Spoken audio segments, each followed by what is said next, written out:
Hey everybody. Today I wanted to talk about something very, very serious.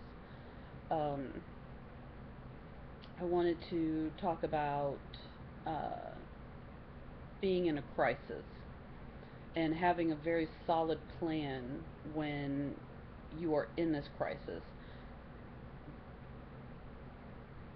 A crisis can manifest in a lot of different ways. Um, when you are, the most apparent is when you are suicidal. But that's not the only type of crisis that can come about. Um, when depression gets so low that you have problems getting out of bed, you have problems taking care of just regular everyday personal hygiene, eating, taking care of things around the house, or even being able to leave your house. When a crisis strikes, um, actually, there's another flip side. If you are bipolar and you have these manic moods where you can't settle down and everything around you is just moving at about 110 miles an hour and you can't seem to settle down. You can wear your body down to a nub.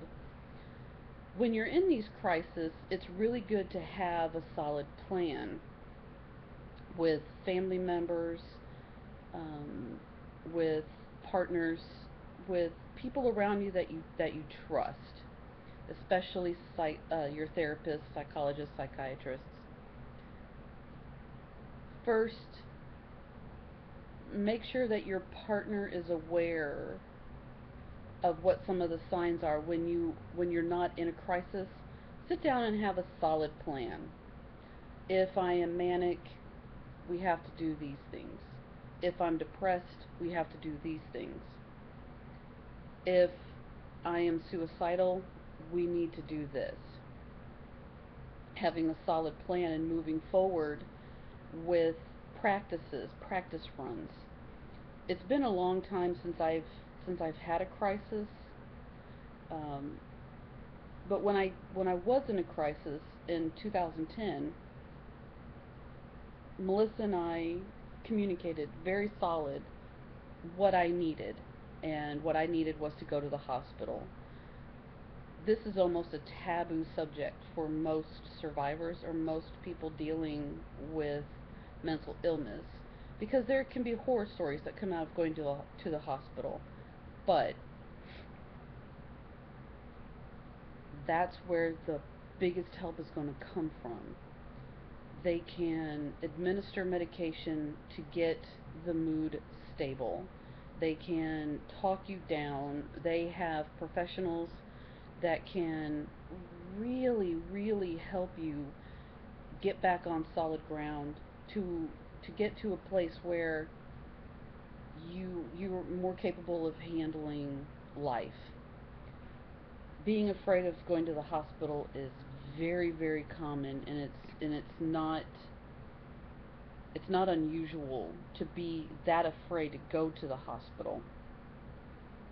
But also understanding when you need to go to the hospital as opposed to just going to the emergency room or just getting out of the situation that's causing the crisis. Going for a long drive, going and spending the weekend out of town, turning off the phone, turning off the computer, not watching TV that can trigger a crisis. Knowing your limits and accepting your limits about what you are truly capable of handling, that will limit the the number of crises you will have. But also having a very solid plan when a crisis does arise can ensure your safety as well as the safety of people in your life. And again, these are just basics. These are just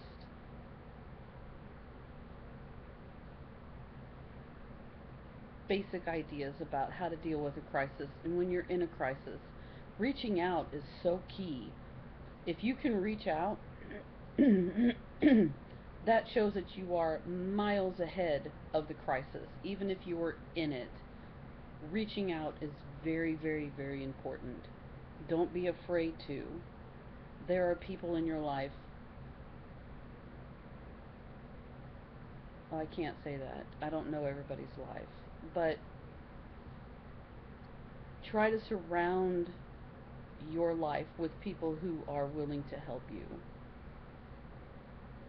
And I hope everybody is well, and I will see you guys soon.